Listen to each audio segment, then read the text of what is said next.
Vaccine के हवाले से चल रहे वैक्सीनेशन प्रोग्राम के ताल्लुक से मरकजी वजीर मुख्तार अब्बास नकवी ने न्यूज़ 18 से खास बातचीत की। आइए देखते हैं।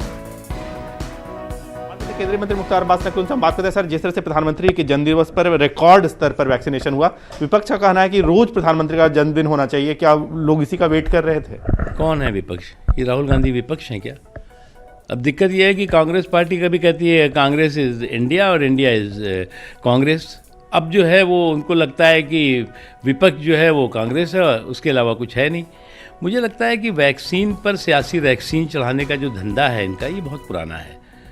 पहले इन्होंने आशंकाएं फैलाई, अफवाहें फैलाई, लेकिन लोगों ने जो है वो इस सेहत और सलामती की वैक्सीन लगाने के लिए आगे बढ़ चढ़ करके हिस्सेदारी भागीदारी की। और आज जो है वो भारत अगर इस कोरोना के कहर से बाहर निकल रहा है तो ये वैक्सीन उसका मुख्य कारण है और दुनिया का सबसे बड़ा वैक्सीनेशन प्रोग्राम चल रहा है। अगर ये चीज़ ऐसे लोगों को दिखाई नहीं पड़ रही थी, उनकी अपनी मानसिक समस्या है, हम उसका इलाज तो हो नहीं सकता, उसके लिए कोई वैक्सीन है नहीं अभी। सर, जिस तरह से महबूबा मुफ्ती का बयान आया है कश्मीर को लेकर के, पाकिस्तान को लेकर के, अलगाववाद को लेकर के, सर कैसे देखते हैं उसे? देखिए, जब से ये अलगाववादी चूहे की बिल में घुसे हैं, तब से अलगाववादियों को कंधों पर बैठाल करके सियासी सीढ़ियाँ चढ़ने वालों के दिमाग और थोड़ा बेचैनी बढ़ी है और इस बेचैनी में इस तरह की बयान बहादुरी दिखाई पड़ रही है, इससे ज़्यादा कुछ नहीं है। बहुत धन्यवाद। कैमरामैन हरीश के साथ विनीत कुमार, न्यूज़ 18 दिल्ली।